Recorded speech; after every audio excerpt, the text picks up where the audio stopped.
All right, let's bring in Greg Jarrett, Fox News legal analyst. So, Greg, so far, I spoke to Eric last night. The family has not seen the affidavit, has not seen the warrant yet. Maybe they flashed it to a lawyer on the premises. How unusual is that? Well, normally the recipient would only see the warrant itself, not the supporting materials, which are sworn affidavits by FBI officials or others who give sustenance to the probable cause that evidence of a crime exists at Mar-a-Lago and Trump's residence there.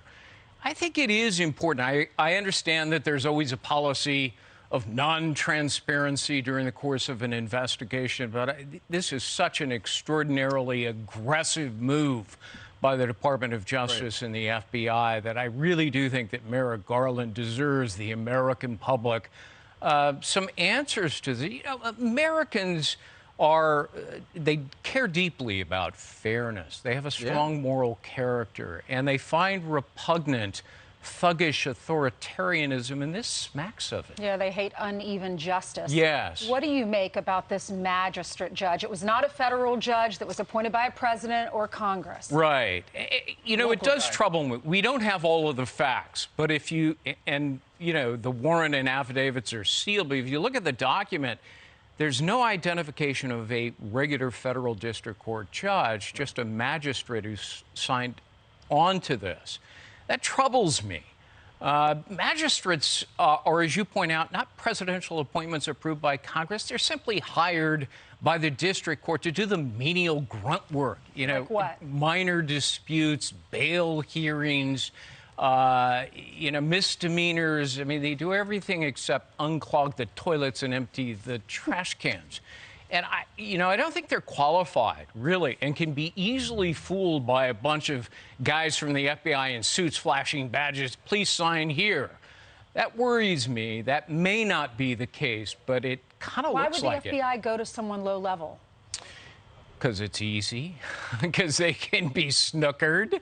Magistrates do sign off on it, but normally a federal judge, district court judge, is involved with oversight, especially in something this important. Now, I do believe that this dispute with the National Archives was simply a pretext to go in there, grab everything, and an investigation in search of a crime, which is wrong. Oh. Right. Well, we should know soon, because apparently that magistrate gave the Department of Justice till Monday to start revealing stuff.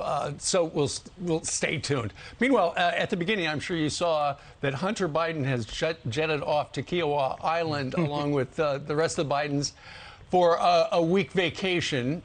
They've been working nonstop.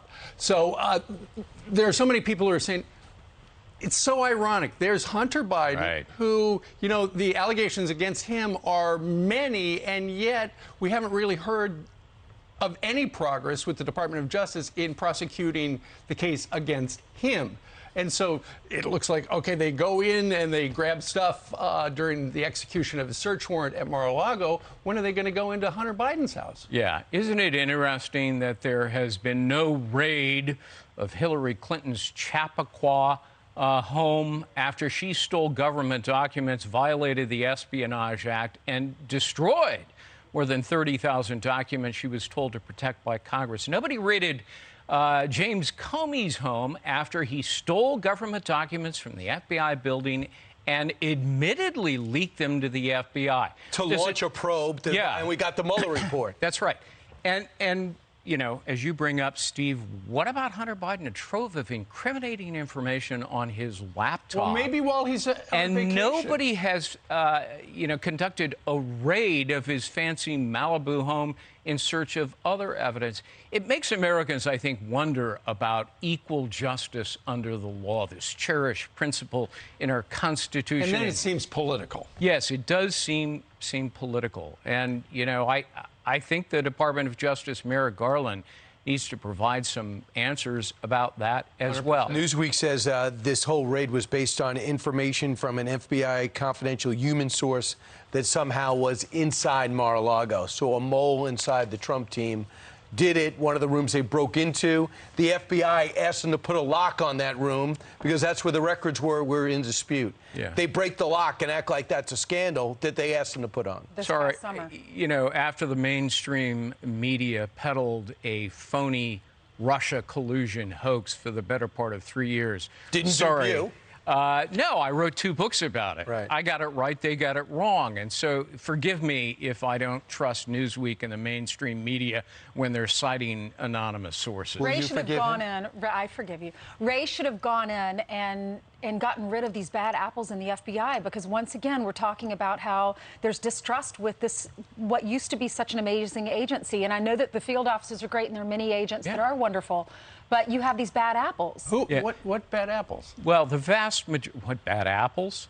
They're on MSNBC and CNN as contributors. You know, talk to Charles Grassley, the United States Senator, who's been meeting with whistleblowers who've identified senior officials at the FBI who were falsely portraying Hunter Biden's laptop as Russian disinformation and hiding incriminating evidence, sealing them in a file that only they had access to. I mean, I think that disturbs most Americans when they hear that. I've written in my most recent column that I don't feel as though Christopher Wray, the FBI director, is interested in cleaning up the cesspool in the senior management at the FBI. He seems more interested in covering up evidence of malfeasance and misfeasance. But the worst, I think, is Merrick Garland, who is proven to be, I'm sorry to say, a political toady who is bereft of rectitude and integrity. Well, America would like to hear from him to figure out what exactly that was all about. You should talk to him about it. You know what, Mr. Attorney General, if you're watching,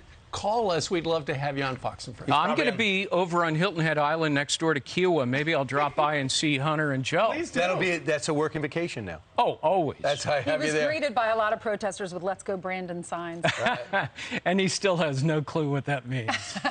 Thank you very much. Thank you. My Read his op-ed at foxnews.com. Thank you. I'm Steve Ducey. I'm Brian Kilmeade. And I'm Ainsley Earhart. And click here to subscribe to the Fox News YouTube page to catch our hottest interviews and most compelling analysis.